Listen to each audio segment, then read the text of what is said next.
What's up, Ragin Nation? How's it going? This is Alex. You watching the Ragin Ronin review. I got a review for you. Last Tuesday, I saw Brick Mansions, and Brick Mansions is the American remake to District 13, or otherwise known as District B13, which is the French original film that Brick Mansions is based off of. Now, Luc Besson is the producer for both the French original and the American remake. And what's also very interesting is that David Bell, who stars in the French original, also plays the exact same character that he does Lino in the American remake. Now, Cyril Raffaelli played Damien in the French original. Now his character is replaced by the late Paul Walker. And, you know, his name is also Damien in the movie. And let me say something about this film. This movie is a carbon copy of the French original.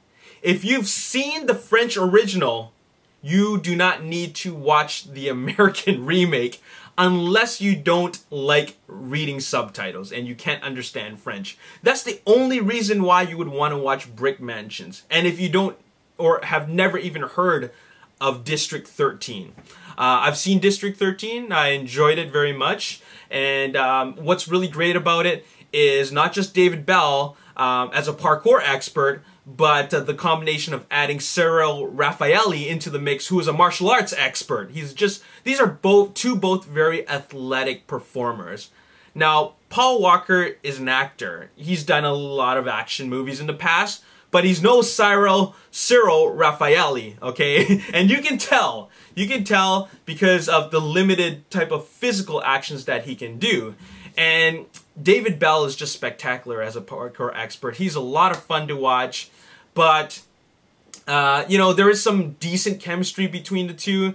But this movie is a very straightforward film, just like the last one. Now, the French original got a lot of good reviews because the language that it speaks is action.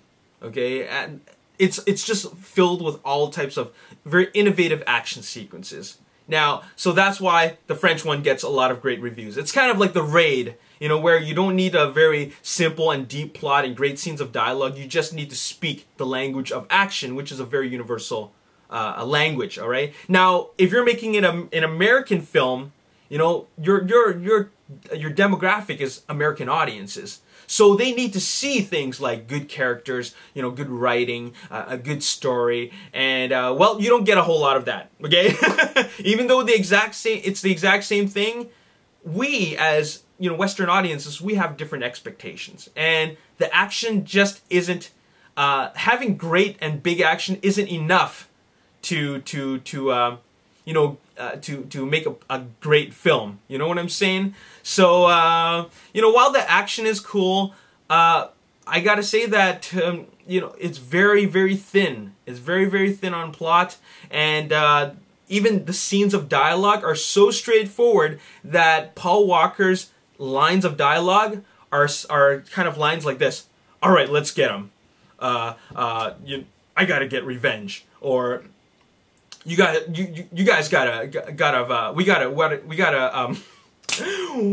defuse this bomb. Okay, this is his type of dialogue. Okay, or hey, I'm gonna kick your ass. Like, there's no real actual dialogue. It's just a bunch of one-liners.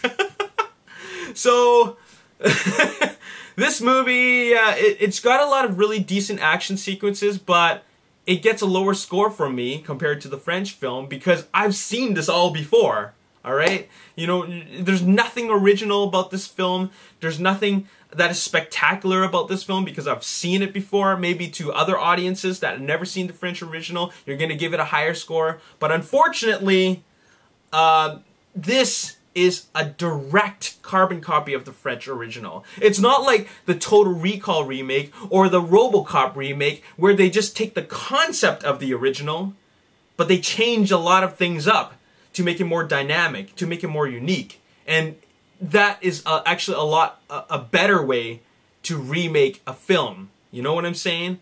But because it's an international remake, I mean an American remake of an international film, they assume that maybe people haven't seen the the original version. So what they do is just they copy it shot for shot, line for line, action scene for action scene. It's all the same. Okay? So anyways, because of that, you know, I'm giving this movie a 4.5 out of 10. I mean, it's not a really great film. I mean, you're probably won't like it if you're a fan of the original. The movie is very silly. I mean, the original was very silly, but it works, okay? But for this you know, this American remake, it's still just as silly. But American audiences, we have, or rather Western audiences, have higher expectations for, you know, a domestic film. All right, so there you have it, 4.5 out of 10. You know, check it out if you really want to, but skipping it, you know, you're not gonna lose sleep over skipping it. Okay, so there you have it. That's all I gotta say in this review. As always, if you enjoyed this video, hit the like button, subscribe to the YouTube channel, like me on Facebook, The Ragin Nation. Also follow me on Twitter at Ragin Nation. Check out my photos on Instagram at The Ragin Nation. I'll see you next time. Peace. You know, your demographic is American audiences. So they need to see things like good characters, you know, good writing, a good story, and